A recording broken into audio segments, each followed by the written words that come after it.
Bismillahirrahmanirrahim. Assalamualaikum warahmatullahi wabarakatuh. Waalaikumsalam warahmatullahi wabarakatuh. Innal hamdalillah nahmaduhu wa nasta'inuhu wa nastaghfiruh wa na'udzu billahi min syururi anfusina wa min sayyiati a'malina. May yahdihillahu fala mudilla lahu wa may yudlil fala hadiyalah.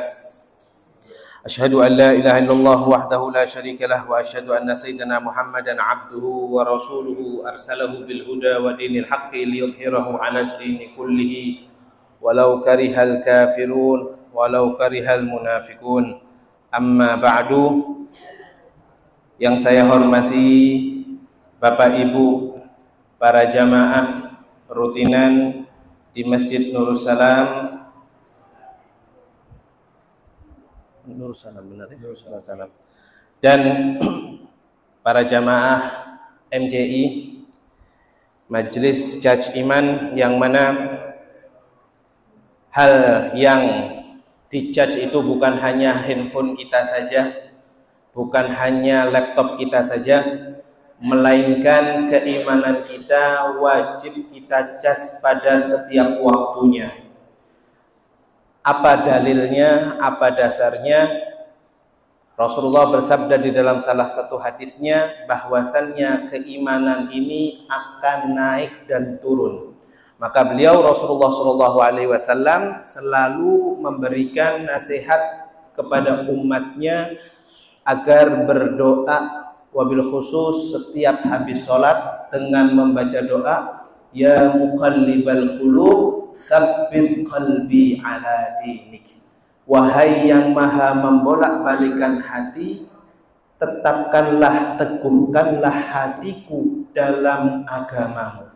Oke, insyaallah hal ini sudah sering kita sampaikan dan mudah-mudahan panjenengan semua bisa mempraktekkannya, karena ilmu itu disebutkan oleh para ulama, kalau tidak diamalkan maka tidaklah bermanfaat. Yang mana ucapan ulama itu mengatakan al-ilmu bila amal kasyajarah bila thamar. Ilmu tanpa amal perbuatan seperti pohon apel tapi tidak berbuah, seperti pohon mangga tapi tidak berbuah. Apa yang harus dilakukan oleh orang yang memiliki pohon buah tapi dia tidak berbuah? Ditebang, ya. Maka tidak ada gunanya punya pohon yang berbuah tapi dia tidak berbuah. Maka monggo apapun yang kita dapatkan dimanapun majelis ilmunya, mari ilmu yang Anda dapatkan usahakan untuk selalu diamalkan. Meskipun amal yang atau ilmu yang kita dapatkan hanyalah ilmu yang sepele. Contoh ilmu sepele Bapak Ibu, di dalam salah satu hadis Nabi Muhammad SAW yang sahih, Rasulullah bersabda, barang siapa yang mengambil jarum di pinggir jalan, lalu dia ambil dan dia buang sehingga tidak melukai orang yang jalan, maka Allah berikan satu taman di surga beserta istananya. Hanya jarum, belum paku, belum kalau ada batu, ya. Itu saking fadilah yang luar biasa Rasulullah SAW berikan kepada umatnya, bahwasanya kita memberikan atau mengambil hal yang mengganggu seseorang di jalan itu pahalanya surga, bahkan seistananya, ya, seistananya. Maka insya Allah mudah-mudahan kita semua mendapatkan ilmu yang manfaat. Ilmu yang manfaat adalah ilmu yang diamalkan. Kemudian Bapak Ibu yang dimuliakan oleh Allah, pada saat ini kita berada di bulan Dzulqa'dah. Bulan Dzulqa'dah. Apa arti bulan Dzulqa'dah? Dzulqa'dah itu artinya al-qu'ud anil qital. Pada zaman dahulu para sahabat dan para para sebelum zaman Rasul, ya, juga sebelum dari zaman baginda kita Nabi Muhammad SAW, ketika ada peperangan, tapi di bulan Dzulqa'dah ini mereka berhenti, tidak ada yang perang. Kita alhamdulillah dapat agama Islam ini dengan mudah. kita lahir sudah diadzani oleh kedua orang tua kita. Dulu apabila orang masuk ke dalam agama Islam, maka mereka dimusuhi dan diperangi hingga nyawa itu sudah luar biasa, ya, tidak ada harganya. Jadi wajib kita syukuri pada saat ini kita mendapatkan agama Islam ini dengan mudah, dengan enak, dengan nikmat, ya. Jadi pada bulan seperti ini mereka para orang-orang yang berada di zaman Nabi atau sebelum zaman Nabi berhenti dari peperangan, ya. Karena bulan ini adalah bulan yang dihormati, bukan dihormati oleh manusia saja. Bulan ini dihormati oleh Allah yang menciptakan alam semesta.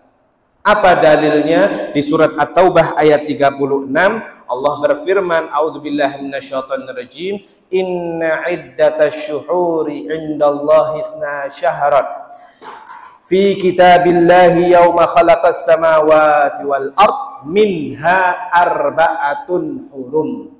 Sesungguhnya ketika Allah menciptakan langit dan bumi dan beserta alam semesta, Allah menciptakan 12 bulan, dan di antara 12 bulan itu Allah memuliakan 4 bulan. Para ulama menafsirkan 4 bulan yang dimaksud ialah yang pertama bulan Dzulqa'dah. Yang pertama bulan Dzulqa'dah, betul. Lalu yang kedua bulan Dzulhijjah, ketiga bulan Muharram, dan yang terakhir yang paling jauh bulan Rajab. Orang yang berbuat maksiat di 4 bulan haram ini, 4 bulan yang diharamkan atau yang dimuliakan, ya. 4 haram yang dimaksud bukan haram bukan haram seperti kita makan haram, minum haram, bukan. Arti haram di sini adalah hal yang dimuliakan. Panjenengan pernah dengar Masjidil Haram? Apakah yang dimaksud Masjidil Haram itu bangunannya dari harta yang haram semua? Bukan. Arti dari Masjidil Haram adalah masjid yang paling dimuliakan oleh Allah di muka bumi ini. Pahala seseorang sholat di Masjidil Haram sama dengan 2 rakaatnya sama dengan 100.000 kali lipat pahalanya. Kita sholat di masjid kita ini atau di masjid yang ada di kampung-kampung panjenengan itu hanya pahalanya 27 saja kalau berjamaah. Kalau sendirian dapat 1. Tapi di Masjidil Haram orang sholat 2 rakaat tidak berjamaah saja itu pahalanya 100.000 kali lipat. Kenapa? Saking diagungkannya Masjidil Haram. Maka dari itu bulan ini bulan Dzulqa'dah, bulan yang termasuk di dalam ayat Allah tadi surat At-Taubah ayat 36 adalah bulan yang diharamkan oleh Allah, bulan yang paling dimuliakan oleh Allah. Orang yang berbuat pahala, berbuat kebaikan di bulan-bulan haram, maka Allah lipat gandakan seperti melebihi daripada bulan-bulan yang lain. Difahami? Jadi di bulan ini, bulan Dzulqa'dah adalah bulan yang mana Allah Subhanahu wa taala muliakan. Lalu kemudian juga bulan Dzulhijjah, kemudian bulan Muharram dan bulan Rajab. Maka juga diantaranya kemuliaan bulan Dzulqa'dah ini, Kanjeng Nabi, baginda besar Nabi kita Muhammad SAW, semasa hidupnya 4 kali umroh dan semua ibadah umrohnya dilaksanakan di bulan Dzulqa'dah. Dan 1 kali Rasulullah tidak melaksanakan di bulan Dzulqa'dah karena bersamaan dengan hajinya beliau, yaitu ketika beliau haji wada. Maka ini adalah bulan yang luar biasa ma'asyiral hadirin, karena orang-orang para jamaah haji sudah berada di kota Mekkah, ya.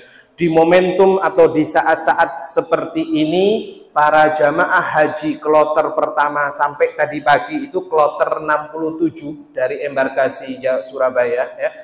67 atau 69 keberangkatan tadi pagi dari asrama haji, itu mereka sekarang bertujuan kemana? Mereka bertujuan ke kota Mekkah. Sekarang seluruh umat Islam yang ingin beribadah haji, yang sekarang berada di kota Madinah, semua bergerak menuju ke kota Mekkah. Sampai kapan? Sampai hari Minggu depan, hari tanggal 1 Dzulhijjah, persiapan mereka untuk ke Mina. Ya. Nanti di Mina mereka berkumpul melaksanakan ritual ibadah haji. Puncaknya yaitu tanggal 9 Dzulhijjah. Apa yang dilaksanakan para jamaah haji tanggal 9 Dzulhijjah? Para jamaah haji melaksanakan ibadah wukuf di Arafah. Apa arti wukuf? Wukuf artinya berkumpul jadi satu di hari yang mana setan menangis, nyesel. Manusia yang sudah selama ini aku berikan maksiat, aku goda, punya banyak dosa, tapi di hari itu Allah ampuni semua dosanya. Kata Rasulullah, di hari Arafah seluruh syaitan mereka menangis, nyesel, sudah sekuat tenaga menipu daya manusia, tapi Allah ampuni dosanya seperti dia baru lahir dari perut ibunya. Beruntung orang-orang yang saat ini sudah berangkat haji dan bahkan orang-orang sebelumnya yang sudah berangkat haji. Mudah-mudahan kita semua dipanggil dari rezeki yang tidak terduga untuk melaksanakan ibadah haji. Akan tetapi ma'asyiral hadirin, ada beberapa tips kepada kita umat Islam agar tidak berkecil hati dulu. Ya. Mungkin kita jauh dari kata bisa mampu berangkat haji. Tapi insya Allah, Allah akan mampukan kita berangkat haji dari rezeki yang tak terduga. Akan tetapi Rasulullah memberikan beberapa tips agar kita umatnya tidak berkecil hati untuk menunggu kepanggil bisa berangkat ibadah haji. Di antaranya, Rasulullah memberikan sabdanya yang diriwayatkan oleh Imam Bukhari. Beliau bersabda, "Mani'tamaro, barang siapa yang beribadah umroh di bulan Ramadan, maka pahalanya seperti haji bersamaku." Kanjeng Nabi sudah nggak ada, Nabi Muhammad sudah wafat. Tapi Nabi Muhammad bersabda, siapa yang berangkat umroh di bulan Ramadan, maka dia pahalanya seakan-akan haji bersamaku. Ya, Imam Nawawi menyebutkan maksud dari hadis ini bukan orang sudah umroh bulan Ramadan terus dia tidak berkewajiban berangkat haji, bukan. Ya, pahalanya memang dapat, tapi hajinya belum gugur. Ya, rukun Islam ada 5. Ya, yang terakhir adalah apa? Wahajjul baiti manistata'a ilaihi sabila. Berangkat haji bagi yang mampu. Berangkat haji yang mampu dimaksud di sini apa? Maksudnya yang mampu di sini dia mampu jasmani, mampu rohani, dan mampu ekonomi. Jadi apabila ada seseorang tidak mampu yang di antara 3 ini, maka dia belum termasuk kategori mampu dalam untuk ibadah haji. Yang pertama, dia mampu dalam hal jasmani, ya. Itu kita bahas di kitab Safinah yang insya Allah kita akan bahas bab selanjutnya. Dia tidak bisa berjalan kaki, ya. Dia tidak bisa jalan, dia harus dengan kursi roda. Tapi rohaninya dia bisa baca doa, dia bisa baca segala macam Al-Quran, dia bisa. Rohani dia nggak, jasmaninya nggak bisa.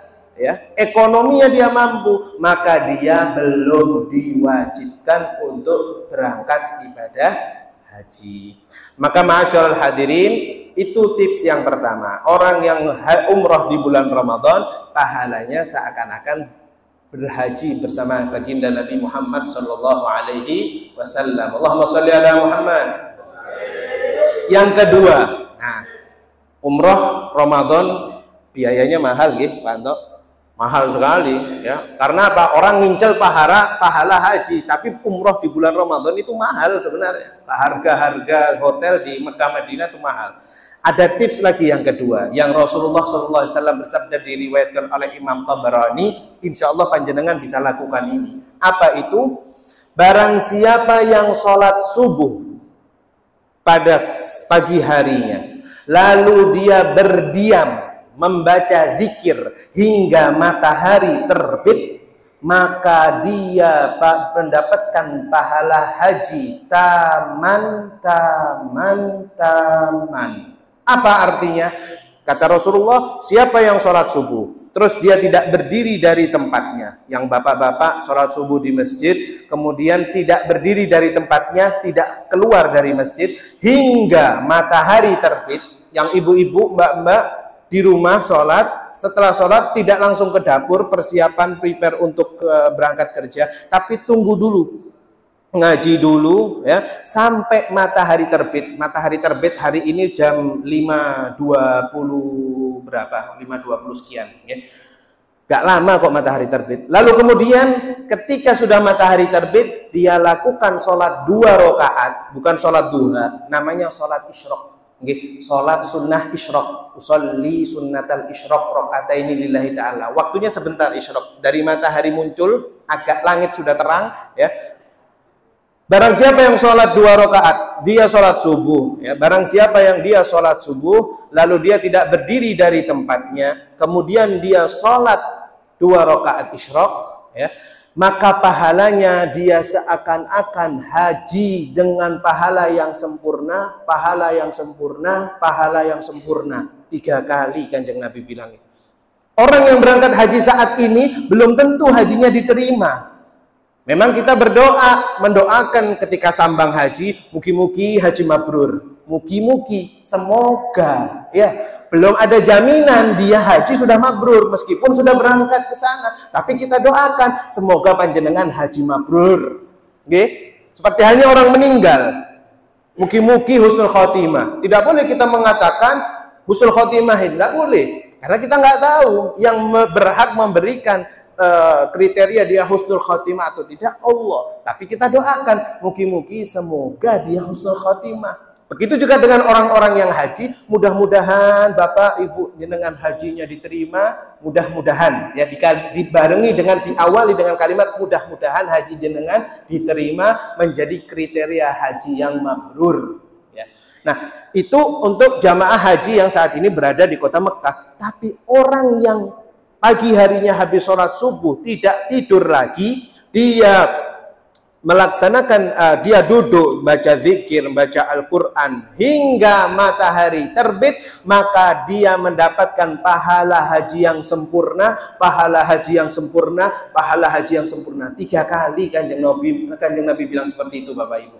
Ini sebenarnya cukup Nabi mengatakan 1 kali haji sempurna, tapi Rasulullah mengatakan sampai 3 kali. Berarti apa artinya? Para ulama mengatakan saking luar biasanya pahala orang yang tidak tidur lagi setelah sholat subuh, bahkan mendapatkan ibadah haji yang sempurna. Maka mudah-mudahan kita bisa mempraktikkan hadis tersebut ya. Setelah sholat subuh memang tidak usah tidur, wiritannya diperkuat, tasbihnya dipakai, baca zikir, baca Quran sampai melihat matahari terbit, sholat selesai. Yang mau tidur sebenarnya boleh aja tidur lagi, atau mau langsung prepare untuk persiapan kerja lebih baik. Bukan dia setelah sholat subuh, memang benar dia tidak tidur lagi, tapi yang dibuat dia tidak tidur tuh HP-nya. Kalau baca Quran dari HP oke lah. Ya, tapi kalau maksudnya main game setelah subuh sampai dapat pahala haji, itu dia lebih baik ditinggalkan, jangan. Maka insya Allah mudah-mudahan kita semua mendapatkan pahala ibadah haji sesuai dengan sabda Nabi Muhammad SAW tersebut. Amin Allahumma amin. Bapak Ibu yang dimuliakan oleh Allah, moga bismillah kita mulai dari melanjutkan dari kitab Safinah ya, kitab fikih. Dari pembahasan yang lalu, bulan lalu kita sudah membahas sampai hal-hal ya, syarat-syarat wudhu ya, syarat-syarat wudhu. Saat ini kita akan membahas tentang nawaqidul wudhu, hal-hal yang membatalkan wudhu. Betul? Sampai situ? Benar ya? Insya Allah benar ya, sampai situ Bapak Ibu. Taib, qala al-musannifu rahimahullahu ta'ala wa nafa'ana bihi wa bi'ulumihi fid dharaini amin. Nawaqidul wudhu'i arba'atu asya'ah. Hal-hal yang membatalkan wudhu ada 4 perkara. Al-awwal al-khariju min ahadis sabilaini min qubulin aw duburin, rihun aw ghairuhu illal mani. Yang pertama, sesuatu yang keluar dari dua jalan, yaitu kubul atau dubur. Ya, kubul yaitu kemaluan depan, dubur kemaluan belakang. Baik berupa angin, ya, bahasa alusnya angin, ya, dan berupa benda lainnya selain mani atau sperma. Jadi Bapak Ibu, apabila Anda atau kita semua sebagai manusia yang kotor, sesungguhnya manusia tidak ada yang bersih Bapak Ibu. Allah ciptakan manusia yang paling tampan. Siapa manusia paling tampan? Nabi Yusuf alaihissalam. Ya. Bahkan kalau diriwayatkan yang paling tampan itu sebenarnya bukan Nabi Yusuf, Kanjeng Nabi, ya, Nabi kita Muhammad SAW. Nabi Yusuf itu diriwayatkan hanya dapat pancarannya Nabi Muhammad. Paling tampannya manusia ialah Nabi kita Muhammad SAW. Maka beruntung orang yang bisa melihat beliau di mimpi, beruntung orang yang bisa melihat beliau di dunia sebelum di akhirat. Karena nanti kita sebagai umat Islam, sebagai manusia yang mengatakan saya adalah umat Nabi, bakal kebingungan semua. Mana Nabi Muhammad? Mana Nabi Muhammad? Karena di padang mahsyar manusia miliaran manusia dikumpulkan. Di hari itu orang yang tidak bisa melihat wajah Kanjeng Nabi rugi. Orang yang paling menyesal di padang mahsyar ialah mereka yang tidak bisa memandang cahayanya Nabi Muhammad SAW. Cahaya Nabi Muhammad wajahnya bisa dilihat dari kejauhan Bapak Ibu. Tapi hati-hati yang suka mempermainkan atau suka mengolok-ngolok, bahkan suka mengejek Nabi Muhammad, maka dia fana'udzubillahi min dzalik. Mengejek atau mengolok-ngolok atau merendahkan Nabi Muhammad, dia tidak akan melihat wajah Nabi Muhammad. Bahkan para ulama mengatakan syarat seseorang yang mau masuk ke surga bisa memandang wajah Nabi. Maka mudah-mudahan kita semua dipermudah untuk melihat wajah Nabi Muhammad SAW, wabil khusus di dunia sebelum di akhirat. Jadi Bapak Ibu, manusia tidak ada yang bersih kecuali Nabi Muhammad. Kanjeng Nabi, nun sewu ya. Ini pelajaran. Apa diriwayatkan, disebutkan di riwayat Nabi Muhammad apabila buang air kecil, buang air besar, tanah itu langsung makan. Tidak ada bekasnya sama sekali. Dulu kan nggak ada toiletnya, tapi berupa toiletnya itu batu pasir ya, pasir. Diriwayatkan di seluruh riwayat Rasulullah kalau buang air kecil ataupun buang air besar itu tidak ada bekas sama sekali. Para sahabat mengatakan langsung dimakan oleh tanah. Allahumma sholli ala Muhammad.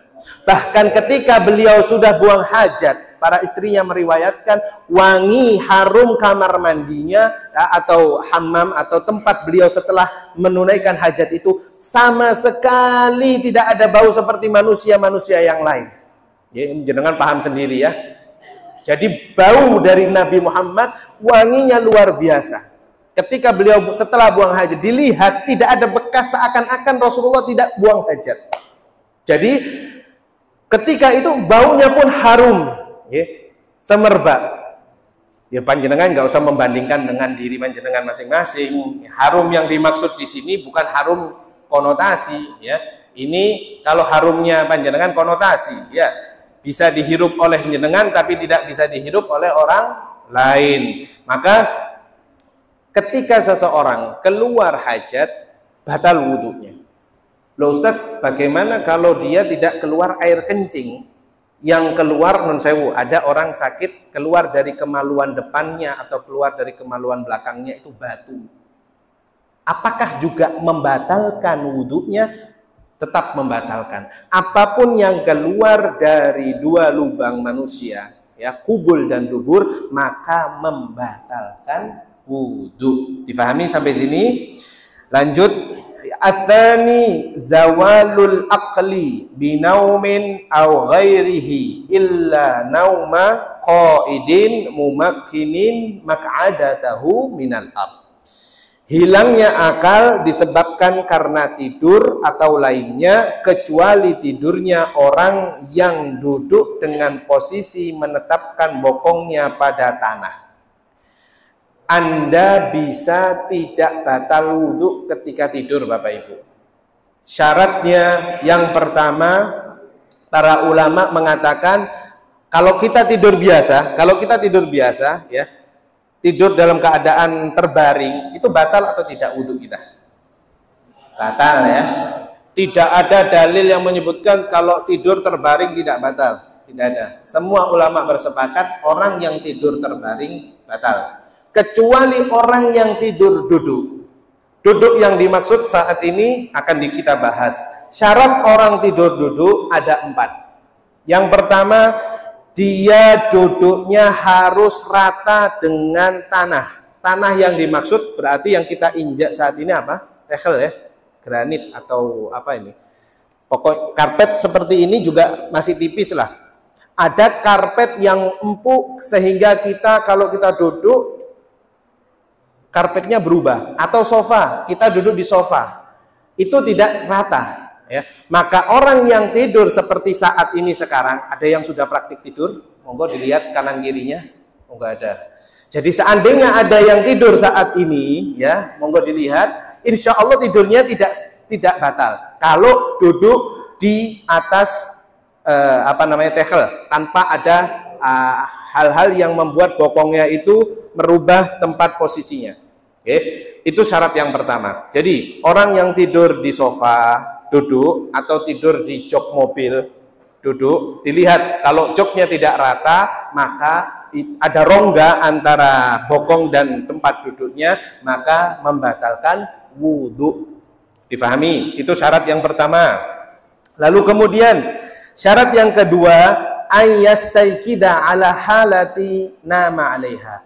Orang yang tidur duduk itu bisa dikatakan tidak batal wudhunya kalau posisi bangunnya dari tidur sama seperti posisi tidurnya. Oke. Kalau ada sekarang orang tidur duduknya di sini nih tempat saya, tapi tiba-tiba bangun sudah di ujung sana, bisa dipastikan wudhunya batal.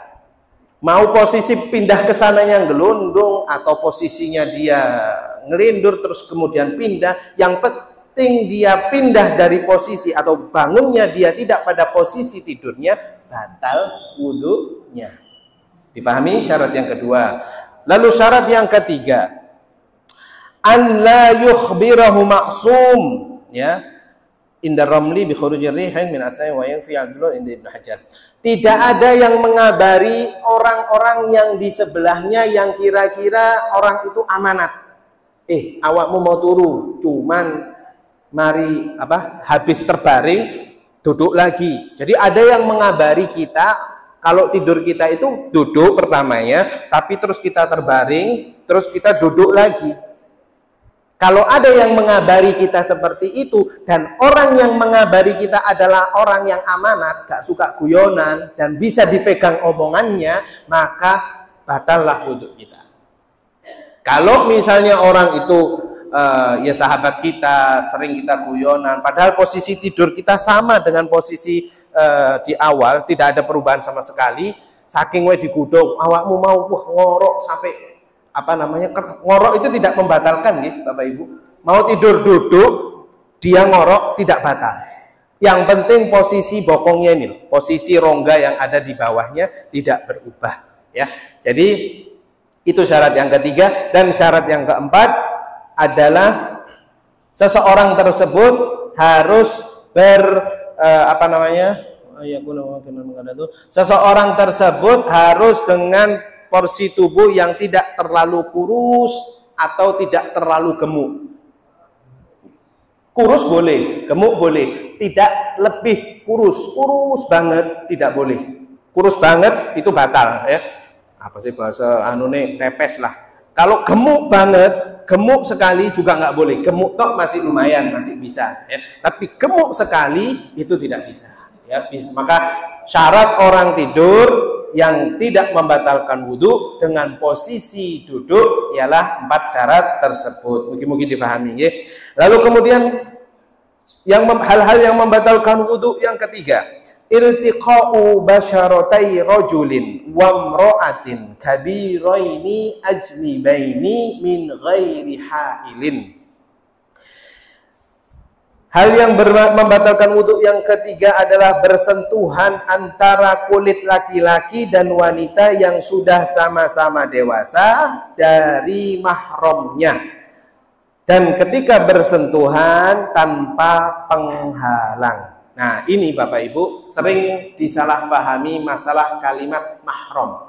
Kadang kita tidak mau, yang ibu-ibu, mbak-mbak gak mau salaman, bukan muhrim. Bukan. Bahasanya duduk muhrim, aku bukan muhrim. Bukan muhrim, ya. Arti bukan muhrim itu, muhrim artinya orang yang sedang menggunakan kain ihram. Jadi orang, ya ini yang sering kita dengar, aku bukan muhrim, jangan, nggak usah salaman. Bahasanya bukan muhrim, bukan mahram. Yang benar itu bukan mahram. Bukan muhrim. Muhrim adalah orang yang sedang pakai pakaian ihram, mau haji, yang pakai pakaian putih itu loh Bapak Ibu. Jadi mahram artinya semua orang yang diharamkan untuk dinikahi karena keturunan, persesuaian atau pernikahan. Jadi kalimat bukan muhrim itu salah. Yang benar bukan mahram, ya, bukan mahram. Jadi orang yang bukan mahram tidak boleh bersentuhan. Jadi disebutkan di Al-Quran, ya, Allah Subhanahu wa Ta'ala sudah menentukan orang-orang siapa saja yang mahram, yang tidak membatalkan wudhu. Di antaranya yang tidak membatalkan wudhu itu apa? Bapak-bapak, ibu-ibu semuanya. Ibu, mas-mas, ibu, bapak-bapak bersentuhan dengan ibu Anda, batal tidak wudhu? Tidak. Dengan yang kedua, anak perempuan, bapak dengan anak perempuannya, batal atau tidak? Tidak, karena mahram. Yang ketiga, dengan saudara perempuan, kakak perempuan atau adik perempuan. Kalau perempuan sama perempuan, udah pastilah nggak batal. Laki-laki dengan laki-laki, sudah nggak usah pakai tanya, nggak mungkin batal. Ya. Tapi ibu-ibu, mbak-mbak dengan ayahnya sendiri salaman, batal nggak? Nggak batal, ya.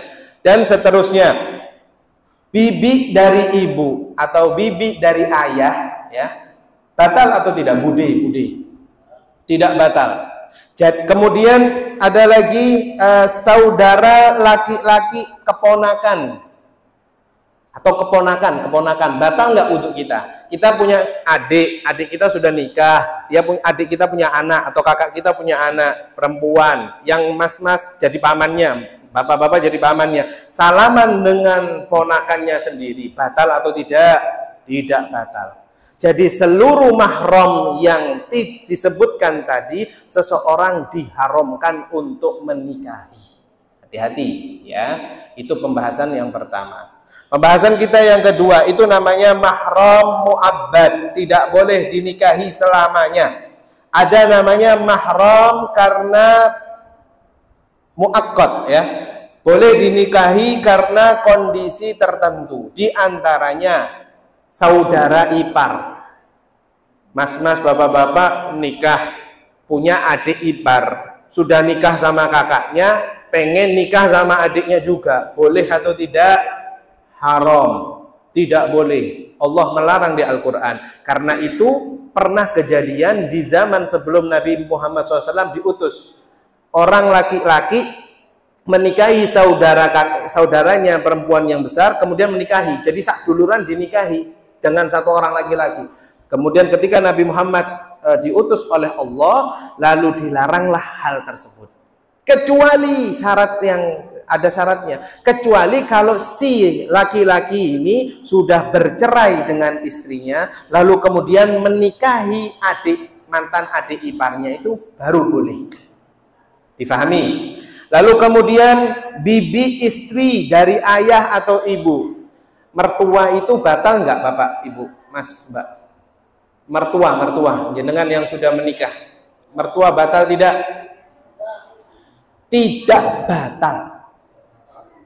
Yang mas-masnya yang sudah menikah, bapak ibunya istri panjenengan itu sama dengan orang tua jenengan. Berarti apa? Tidak batal wudunya. Jadi setelah Anda mengatakan saya terima nikahnya dan kawinnya Fulanah binti Fulanah dibayar tunai, itu jadilah mahram itu terbentuk. Atau dengan bahasa Arab, kubiltu tazwijaha wa nikahaha bil mahril mazkur. Baru selesai. Mertua jenengan itu mertua Anda sama dengan orang tua Anda. Ya. Jadi tidak ada di Islam tidak membedakan orang tua asli atau orang tua palsu, bukan orang tua palsu, orang tua iringan. Ya. Jadi sama semuanya. Suaminya bapaknya istri dengan ibunya istri itu adalah mahram, ya. Jadi tidak membatalkan wudu. Sepupu Bapak Ibu, Mas Mbak, sepupu, misanan, batal atau tidak? Batal. Ponaan misan batal atau tidak? Batal. Mindoan batal apa tidak? Misanan 2 kali. Batal atau tidak? Batal. Oke, jadi kalau seseorang yang bukan mahram yang batal air wudu, maka dia diperbolehkan untuk dinikahi. Mugi-mugi yang jomblo-jomblo segera menikah dan diberikan pasangan yang soleh dan solehah. Kemudian yang keempat, hal-hal yang membatalkan wudhu ialah memegang atau menyentuh kubul atau lingkaran duburnya dengan telapak tangan atau jari-jari tangan bagian dalam. Jenengan bisa lihat tangan jenengan masing-masing. Allah menciptakan kedua tangan kita ada berbeda. Ada yang satu bagian dalam, kemudian dipisahkan oleh garis, ini bagian luar. Jenengan lihat, apabila Anda yang punya anak, Bapak, Ibu, Mas, Mbak, sudah punya anak, menikah, punya anak, nyewoi anaknya masih kecil, nyeboi ketika buang air besar. Otomatis kalau ceboknya orang tua kepada anaknya kan pakai telapak tangan bagian dalam ini loh. Maka apabila orang punya wudhu lalu kemudian dia mengistinjai anaknya dengan tangannya, maka batal wudhunya. Oke. Kalau misal mas-mas iki mbak-mbak mas-mas aja, mbak-mbak nggak usah sarungan ya. Sing sarungan-sarungan ini tiba-tiba sarungnya melorot, gak sengaja melorot dan ndak pakai apa-apa, murni pure gundal gandul. Nah istilahnya melorot gak sengaja, cepet-cepet mau diambil sarungnya, tiba-tiba kesentuh. Apa nih bahasa kesentuh itu hadani jenengan itu kesentuh, tapi kesentuhnya tidak kena telapak tangan. Mas-mas mbak-mbak, Mas, Pak, mohon dilihat, ini loh telapak tangan. Jenengan kalau kesentuhnya kena bagian depannya ini itu batal. Tapi ketika mau ngambil sarung yang jatuh tadi, kenanya bagian ini, bagian luar, maka jenengan tidak batal. Ilmu anyar, Rabbi zidni ilma. Kalau kesentuhnya bagian sini, mau ngambil sarung yang melorot tadi, tiba-tiba kesentuh, maka tidak membatalkan wudhu panjenengan. Lalu kita lanjut ke bagian yang selanjutnya. Faslun manin taqadha wudu'uhu haruma alaihi arba'atu asya'a.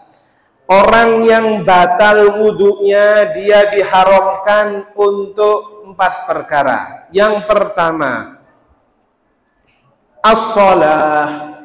Yang pertama adalah sholat. Anda tidak dalam posisi berwudu atau batal, atau bahasa fikihnya itu apa? Kita yang tidak punya wudu namanya apa? Hadas kecil.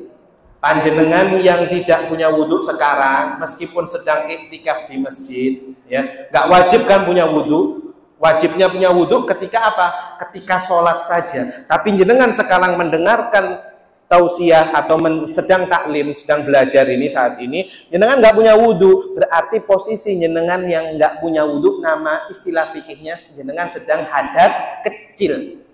Hadas kecil itu bukan harus buang air kecil dulu, enggak. orang yang tidak punya wudhu hadas kecil. Kalau orang yang keluar mani ya atau bersentuhan atau dan lain, nanti kita akan bahas selanjutnya, itu namanya hadas besar. Oke. Jadi orang yang hadas kecil, istilah hadas kecil itu adalah jenengan tidak mempunyai wudhu. Nah, jenengan bapak-bapak, ibu-ibu yang tidak mempunyai wudhu diharamkan 4 hal, yaitu yang pertama sholat. Anda mau pura-pura sholat, ono kan wong pas ape ditagih mlebu masjid sholat, inteni ndek njaba suwi gak entek sholat. Pura-pura sholat tanpa wudhu hukumnya berdosa, Bapak Ibu. Okay. Atau biar dilihat oleh camer, ya, camer calon mertua. Wih, hari ini, masya Allah ngaji. Pas kebetulan calon istri rumahnya dekat masjid, atau calon mertua ini orang yang terpandang di kampungnya, di desanya.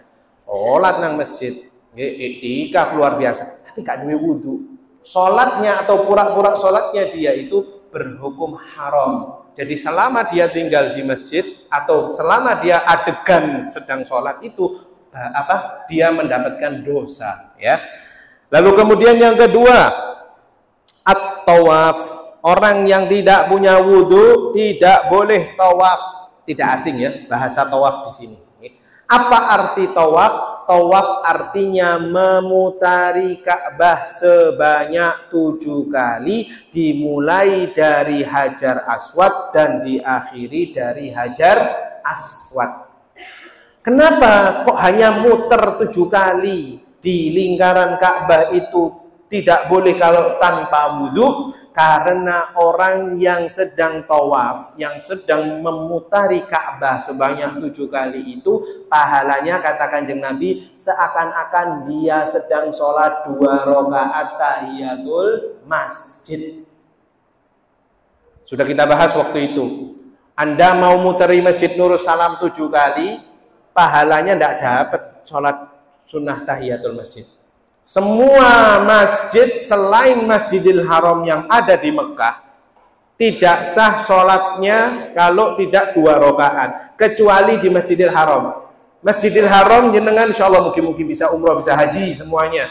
Jenengan masuk Masjidil Haram langsung sholat sunnah 2 rakaat tahiyatul masjid. Usolli sunnat tahiyatul masjid rakaatain lillahi ta'ala, Allahu Akbar. Sah apa mboten? Tidak sah. Orang yang sholat sunnah 2 rakaat di Masjidil Haram tidak sah. Maka apa penggantinya? Dia memutari Ka'bah sebanyak 7 kali. Maka syarat yang kedua tersebut, orang yang tidak mempunyai wudhu diharamkan untuk tawaf. Lalu kemudian yang ketiga, wamassul mushafi, ya, dilarang untuk menyentuh mushaf. Apa itu mushaf, Bapak Ibu? Apa itu mushaf? Al-Quran. Nah, ini mohon agak diseriusi. Kita ngentengkan masalah megang Al-Quran tanpa wudhu. Anda kalau tidak mempunyai wudhu, jangan sampai sedikit-sedikit megang Al-Quran. Haram hukumnya. Allah berfirman di surat Al-Waqi'ah, la yamassuhu illal mutahharun. Tidak boleh ada yang megang Al-Quran kecuali orang-orang yang suci. Jadi kalau kita tidak punya wudhu, haram megang Al-Quran. Nah, pertanyaannya sekarang, tiba-tiba ada Al-Quran yang jatuh di depan mata kita, apakah tetap haram? Kita nggak boleh kita ngambil? Hukumnya boleh karena darurat. Kalau ada Al-Quran jatuh di depan kita atau di rumah kita, anak kita tidak sengaja menjatuhkan Al-Quran, apa yang harus dilakukan kita? Kita wudhu sih, jeding, sih ngantri, baru ngambil Al-Quran. Nggak usah, langsung diambil. Karena ini hal yang darurat. Dosa hukumnya kalau Al-Quran jatuh tidak segera dipindahkan ke tempat posisi awalnya. Itu yang pertama. Yang kedua, HP jenengan sudah canggih-canggih semua. Dan insya Allah saya yakin HP jenengan sudah ada Al-Qur'annya. Yang belum, ayo kita tobat, isi Al-Qur'an lah paling enggak, ya. Diisi Al-Qur'an. Nah, Al-Qur'an biar ada di badan kita. Di badan, kenapa kok saya bilang di badan kita? Sing paling ceket iki HP kayak Pak. Bu. Yang paling dekat ini sekarang bukan anak istri kita, yang paling dekat dengan kita setelah hati kita itu HP. Maka isi dengan hal-hal yang bermanfaat.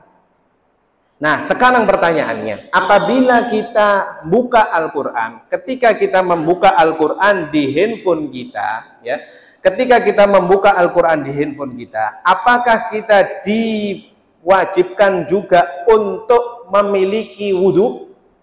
Ada yang tahu? Wajib? Nggih?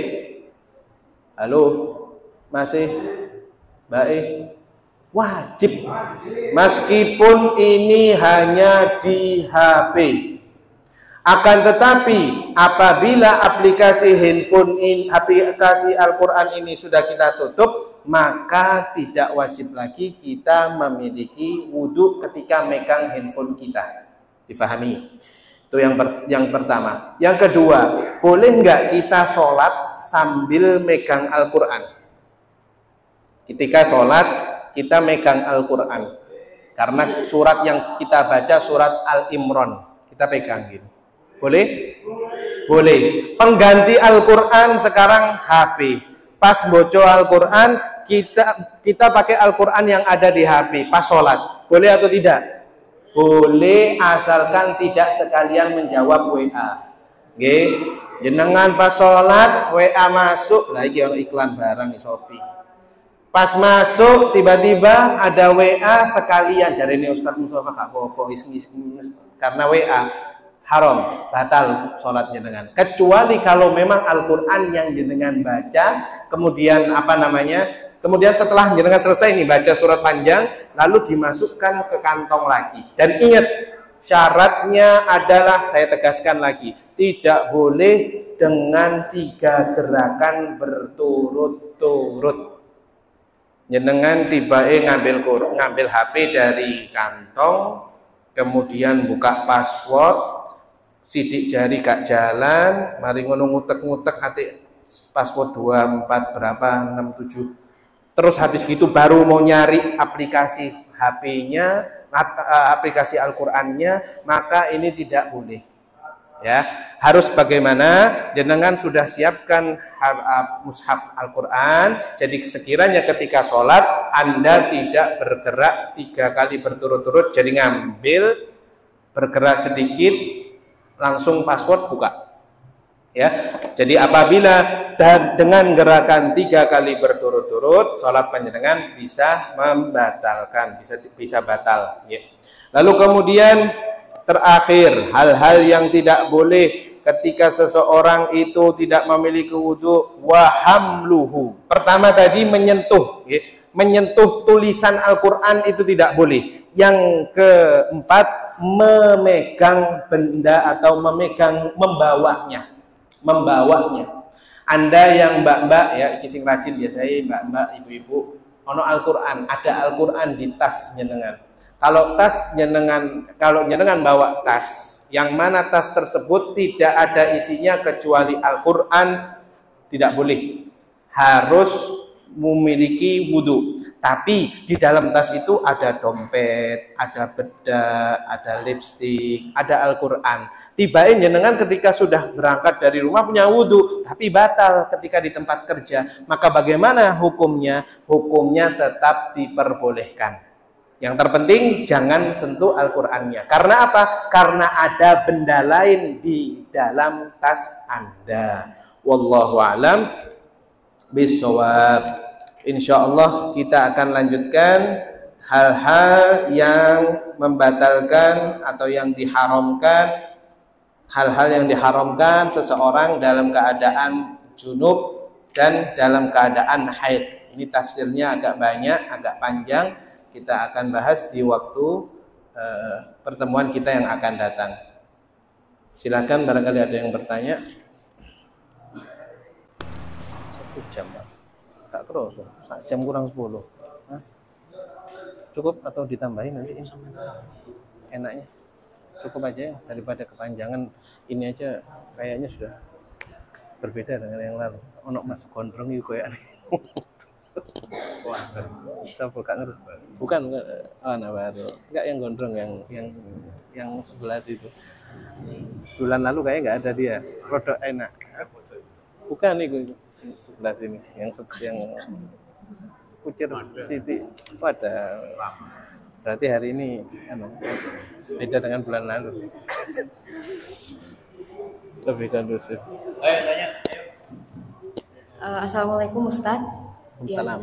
Saya mau bertanya langsung intinya untuk hal yang membatalkan wudhu tadi kan dijelaskan kalau kita tidur dengan keadaan duduk yang dijelaskan sama Ustadz tadi kan tidak membatalkan wudhu. Nah tapi tadi saya mendengar bahwa penjelasannya bila mana postur tubuh seseorang dalam artian apakah itu terlalu kurus ataupun terlalu gemuk itu kalau tidak salah ada yang membatalkan wudhu nih. Nah itu maksudnya bagaimana ya Ustaz? Apakah seseorang itu dengan postur tubuh itu membatalkan wudhu gitu? Apakah yang dikatakan terlalu kurus, terlalu mohon maaf gemuk dan sebagainya? Terima kasih. Sama-sama. Assalamualaikum warahmatullahi wabarakatuh. Waalaikumsalam warahmatullahi wabarakatuh. Okay. Siapa yang tanya? Langsung kita jawab ya. Pertanyaan bagus. Jadi yang pertama ulama juga mengatakan apabila orang yang terlalu kurus dan terlalu gemuk tersebut adalah nggak patokan, misalnya 100 kilo itu gemuk, misalnya ada orang 100 kilo tapi dia fitness, misal ya, jadi dempal badannya. Ada orang yang 40 kilo ya, intinya orang yang terlalu kurus dan terlalu gemuk itu tergantung rata-rata orang yang menilainya. Jadi nggak ada patokan berapa berat badan ya yang diberikan oleh para ulama. Jadi orang yang memiliki postur tubuh terlalu kurus dan terlalu gemuk itu adalah postur tubuh yang memang apabila orang melihatnya, kegemukan wong iki, kekurun orang ini. Jadi itu yang pertama. Ini barangkali saya salah menguraikan, monggo gak apa-apa, kita sambil diskusi. Yang kedua, dalam posisi bagaimanakah orang itu bisa tidur duduk? Nah, mbak-mbaknya mungkin heran, mas-masnya, bapak-bapak ini insya Allah lebih paham. Pas Jumatan, Mbak, Bu, itu khotib sedang naik ke atas mimbar. Assalamualaikum warahmatullahi wabarakatuh. Mas-mas, bapak-bapak di dalam masjid ketika Jumatan biasanya, saya nggak pukul rata, biasanya itu sudah mode standby, hibernate kalau di laptop, langsung gelap. Ya, dalam posisi orang tidur seperti itu atau mode sleep ya, ada mode sleep, hibernate ya kan, gelap langsung khutbah apa moro-moro dikuka tangi. Biasanya ono sing kesemutan sih durung ngomong jatuh lagi dikira terlalu khusyuk ya. Jadi biasa orang bapak-bapak mas-mas sudah biasa menghadapi hal tersebut. Jadi di contoh seperti itu apabila orang yang tertidur tersebut porsi atau bentuk tubuhnya itu yang disebutkan tadi tidak boleh terlalu gemuk dan tidak boleh terlalu kurus, itu menurut rata-rata orang yang melihat. Kalau orang tuh melihat iki gak gemuk kok, standar. Tapi kak itu gemukan, misalnya ahli gizi ini sedang berdebat ini ya kan. Jadi yang diambil adalah orang yang melihatnya rata-rata saja, bukan orang yang patokan satu orang, oh lemu, yo lemu kabeh. Jadi kalau orang yang tertidur tersebut adalah orang yang memang porsi tubuhnya itu gemuk sekali ya, gemuk sekali, atau porsi tubuhnya itu kurus sekali, maka para ulama mengatakan meskipun tidurnya duduk tapi posisi bokongnya ini pasti tidak rata, pasti ada rongga. Yang dimaksud tidur duduk ini tidak boleh ada rongga di bagian bokong atau pantatnya, tidak boleh gerak. Nah sekarang ada orang tidur, bapak mas, Jumatan ono wong turu seperti ini, ada orang tidur seperti ini, goyang sekali, dua kali, makin goyang makin nikmat kan tidur, semakin tambah sampai ngeloson. Jenengan yang ada di sebelahnya berkewajiban untuk membangunkan. Ingat, ini aib ya. Anda membangunkan orang yang tidur seperti ini, pahala Anda luar biasa besar ya. Jangan Anda ngomong sungkan aku kakak, awakmu malah ngobrol dalam hal posisi Jumatan batal.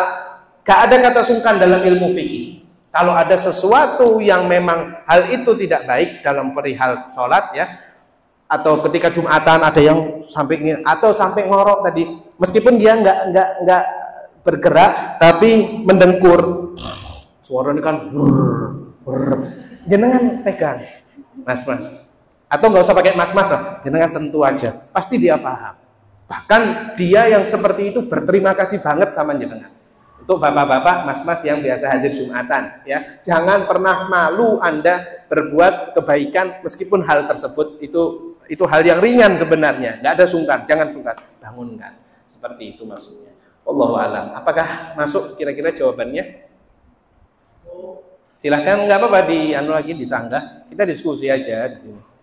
Iya Ustaz, itu kan untuk contoh, mohon maaf ya, orang Contoh, yang kategori gemuk seperti tadi. Lalu dengan orang yang kategori dengan, mohon maaf, orang dengan kategori kurus itu bagaimana Ustaz? Kok bisa dia keadaan duduk tertidur tapi bisa batal itu bagaimana Ustaz?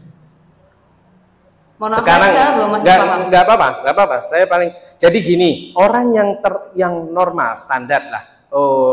Kiloan manusia dewasa itu berapa sih? 60 sampai 90 ya biasanya ya. 60 sampai 90. Berarti orang yang di bawah 60 atau 90 berarti kan terlalu kurus dan terlalu gemuk. Apalagi kalau misalnya orangnya di atas 100 atau di bawah 50. Kenapa kok ulama mendefinisikan orang yang terlalu kurus dan terlalu gemuk itu batal? Karena bagian duburnya, bagian belakang ini loh Mbak.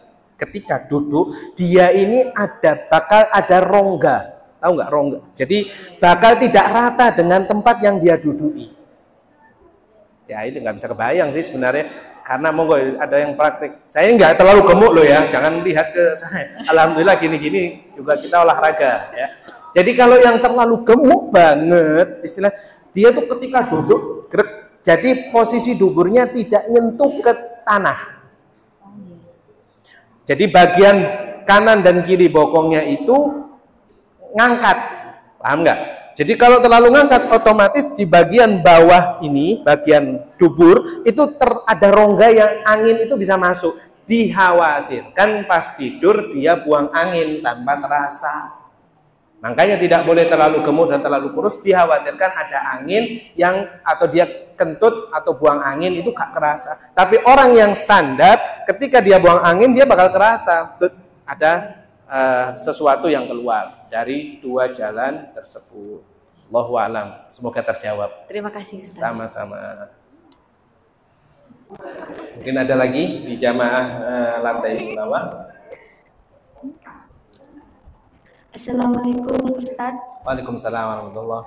Saya mau tanya terkait tentang mahram tadi.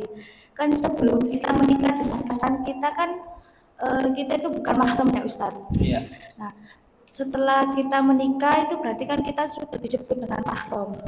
Nah, kalau kita punya wudu terus kita bersentuhan dengan suami, itu apakah batal nggih Ustaz? Ya. Terima kasih. Wassalamualaikum warahmatullahi wabarakatuh. Waalaikumsalam warahmatullahi wabarakatuh. Pertanyaan yang saya tunggu-tunggu, berarti ini fokus dalam belajarnya, dalam belajar fikih. Gak usah dikasih tepuk tangan, kita sholawati saja. Allahumma sholli ala Muhammad. Saya berharap pertanyaan yang menantang seperti ini lebih enak. Oke. Ada lagi? Soft bawah. Ini berarti kritis berarti. Kita lanjut, kita jawab dulu. Apa sekalian? Hah? Oke, menjawab dari pertanyaan ini. Ustaz, kan katanya mahram itu apa namanya? Adalah kalau yang tadi dibilang mahram itu kan nggak boleh dinikahi. Lah kok bisa dinikahi? Terus kok bisa ketika sudah dinikahi membatalkan wudhu? Tadi kalau insya Allah dengan fokus saya kasih dua macam mahram. Mahram yang dimaksud ada dua hal yang di dalam ayat Allah, yaitu yang pertama mahram mu'abbad. Mu'abbad itu artinya tidak boleh dinikahi selamanya. Kemudian ada mahram mu'aqqad, mahram yang tidak boleh dinikahi dalam kondisi atau waktu tertentu. Nah, suami istri membatalkan wudhu dalam madhab Imam Syafi'i saja. Orang yang bermadhabkan Imam Syafi'i beliau Imam Syafi'i meriwayatkan hadis dalil bahwasannya Rasulullah SAW berjumpa atau bersentuhan dengan istrinya membatalkan wudhunya. Agama ini kalau nggak ada Kanjeng Nabi nggak bisa kita berproses, Bapak Ibu. Ya, kita menirunya, mencontohnya siapa? Beliau, baginda besar Nabi kita Muhammad SAW. Jadi di madhab Imam Syafi'i, suami istri itu membatalkan wudhu. Berbeda dengan madhab lain. Madhab kita ada madhab berapa? Ada 4. Madhab Syafi'i, Maliki, Hambali, dan Hanafi. Madhab Soekarno nggak masuk. Jadi dari 4 madhab ini, ya, 4 madhab ini yang bermadhabkan madhab Imam Syafi'i, ya, maka dia membatalkan wudhu. Ya. Di madhab lain seperti madhab Imam Malik, madhab Imam Hambali, ya, Hanafi, itu suami istri tidak batal wudhu, Bapak Ibu. Ya, tidak batal wudhu. Maka jenengan penanya atau Bapak Ibu yang hadir, ojo ngomong, wah tak pindah madhab, wae. Ingat, nggak segampang itu pindah madhab. Anda yang selama ini memakai madhab Imam Syafi'i, dan itu mayoritas umat Islam yang ada di Indonesia, ya. Madhab Maliki itu mayoritas dipakai di negara Arab dan Afrika dan sekitarnya. Madhab Hanafi, ya, itu biasanya dipakai oleh mayoritas penduduk atau saudara-saudara agak kita, saudara seiman, seislam di Eropa. Saya pernah punya teman dari ketika saya kuliah dari Liverpool, dari Manchester, dari London. Mereka bermadhabkan bukan Syafi'i, mereka madhabnya Hanafi. Ya. Ketika kita tanya, loh kenapa kok kau enggak? Ada yang tanya, kenapa kok Anda tidak pakai madhab Imam Syafi'i? Madhab Imam Syafi'i ringan loh. Kita ngomong seperti itu. Dia ngomong, ya Mustafa, kita emang pengen madhab Syafi'i, tapi nggak cocok dengan siklus atau dengan iklim yang ada di Eropa. Loh, berarti agama Islam ini adil, Bapak Ibu. Jadi kenapa saya bilang kenapa? Kita hidup di Eropa itu nggak bisa kalau kita tiap waktu wudhu, nggak bisa. Jadi ada peraturan, nggak tahu dia bilang peraturan di Inggris itu begini ceritanya sembarang macam lah. Yang saya pahami, dia sangat mudah hidup di negara Eropa dengan madhab Hanafi. Jadi ketika keluar dengan istrinya pegang-pegangan, so sweet kan? Jadi yang tidak pegangan bukan nggak so sweet yang di sini, yang di Indonesia tetap so sweet, tapi ya wudhu omane, batal wudhumu kan gitu ya. Jadi mereka yang tinggal di Eropa ketika keluar bersentuhan dengan istri tidak batal. Yang madhab Maliki, Hambali juga sama tidak batal. Tapi ingat, kalau misalnya ada deg-deg ser, ada timbul syahwat di antara suami atau istrinya, maka batal wudhunya. Syafi'i, di madhab Syafi'i, kita kalau sentuhan batal, tapi misalnya ada deg-deg ser tadi, ya, misalnya kita pegangan istri, meluk istri misalnya, tapi kita tidak nyentuh istri, tidak kena kulit istri kita, tapi ada syahwat, kita di madhab Syafi'i tidak batal wudhu. Dipahami sampai sini, ya? Pertama.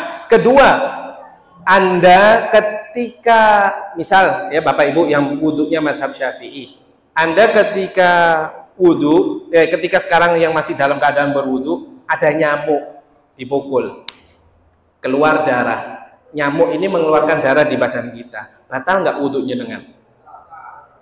Hah? Oh iso? Hah? Nggak bahaya tak? Tidak batal. Sing madhab Syafi'i, Anda mukul ada nyamuk keluar, tinggal cuci tangan selesai, mau sholat lagi monggo, nggak batal wudhunya. Paham kan? Nah, tapi kalau di madhab Hanafi, Anda yang bermadhabkan Hanafi, mukul kena nyamuk, keluar darah, nyamuknya ada darahnya di badan kita, atau bibir kita kena gigit, keluar darah, maka wudhunya batal, batal. Kalau kita misalnya kena gigit bibir kita dengan gigi kita, keluar darah, mazhab Syafi'i tidak batal, kali kumur, tinggal kumur aja, selesai. Tapi di mazhab lain itu berbeda tata cara yang membatalkannya. Maka berarti mudah yang mana Bapak Ibu? Mudah yang mazhab Syafi'i kan? Oke. Jadi begitulah yang penanya. Jadi Nabi Muhammad seperti itu. Jadi Imam Syafi'i mengatakan, meriwayatkan Rasulullah terkadang bersentuhan kena dengan istrinya tapi batal, beliau langsung wudhu. Tapi suatu waktu Rasulullah juga tidak wudhu lagi. Nah, maka itu diambil dalilnya dari mazhab lain, mazhab Hanafi, mazhab Maliki dan seterusnya. Kita yang sedang umroh atau sedang haji, nggih, Pak, kita wudhunya ya, yang dari Indonesia yang ikut manasik umroh atau ikut manasik haji, pasti pengisi materi manasik, ustadz-ustadznya ya, itu mengatakan, Bapak Ibu jenengan kalau pas di Mekah, pas sedang di Masjidil Haram, wudhunya jangan pakai madhab Imam Syafi'i. Loh, kenapa Ustadz? Karena di sana tidak memungkinkan kita wudhu lagi, jauh sekali, jauh ya Pak ya. Wudhu, tempat wudhunya itu jauh, Bapak Ibu. Makanya kita nunut atau ikut madhabnya Imam Malik. Jadi ketika orang, jenengan lihat nanti dari YouTube live streamingnya Mekah sekarang Masjidil Haram, lagi padat-padatnya, orang sedang memutari Ka'bah, sedang tawaf. Nah itu apakah pasti bersentuhan? Pasti. Lah kesentuh wudhu mana? Kesentuh wudhu mana? Yuk gak mari-mari tawafnya. Gak mungkin selesai-selesai tawafnya. Maka wudhunya dia diperkenankan wudhu dengan madhab Malik. Bagaimana wudhunya mazhab Imam Malik? Dia wajib membasahi tangannya ya, dan menggosok-gosokkan. Pernah kita bahas deh kayaknya. Ingat nggak? Pernah kita bahas. Kita gosokkan, jadi digosok. Jadi semua yang ada di tangan kita ya, dari kedua tangan sampai siku ini wajib digosok. Wajib. Jenengan kalau wudhu barusan sholat duhur tadi, jenengan cuma di keran, nggak digosok, cuman diginikan saja, sah nggak wudhunya dengan? Sah. Sunnahnya digosok kalau mazhab Syafi'i, tapi di mazhab Imam Maliki wajib digosok, muka wajib digosok, tangan wajib digosok, rambut wajib teles kabeh, wajib basah semuanya. Kalau kita di mazhab Syafi'i minimal berapa helai? 3 helai. Masih gak dihitung 1, 2, 3, paling tidak sedikit saja. Itu, tapi Maliki wajib seperti jenengan keramas, basah, sah, harus basah. Kemudian kaki juga sama. Jenengan kalau di keran hanya hanya seperti ini saja, tidak ngapa-ngapain. Tapi kalau di mazhab Imam Malik wajib digosok dengan tangan. Nah, konsekuensinya apa? Konsekuensinya Anda yang wudhunya mazhab Imam Malik, kalau sedang berada di Masjidil Haram, kesentuh, sengojo gak sengojo, sengaja tidak sengaja bersentuhan dengan orang yang selain mahramnya, maka wudhu Anda tidak batal. Difahami insyaallah? Wallahu a'lam bishawab. Sampun? Ada lagi? Cukup ya. Mari kita bersama-sama berdoa, semoga ilmu yang kita timba hari ini menjadi ilmu manfaat kepada kita semua dan menjadikan ladang pahala kita untuk menuju surganya Allah Subhanahu wa taala kelak. Bismillahirrahmanirrahim. Alhamdulillahirabbil alamin. Allahumma shalli wa sallim ala sayyidina Muhammadin wa ala ali sayyidina Muhammad.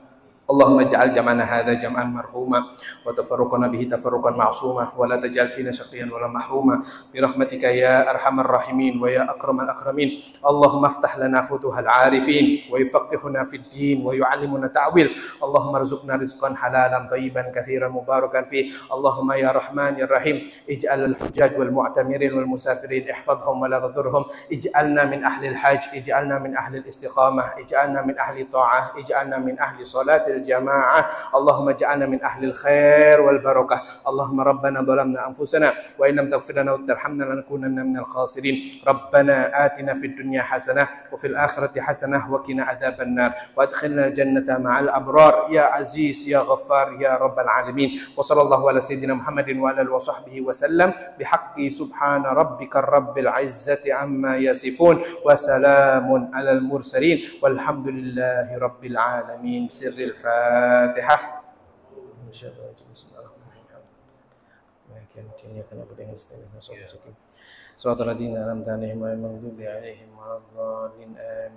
Saya akhiri ngapunten ingkang kathah. Wassalamualaikum warahmatullahi wabarakatuh. Allahumma sholli ala Muhammad.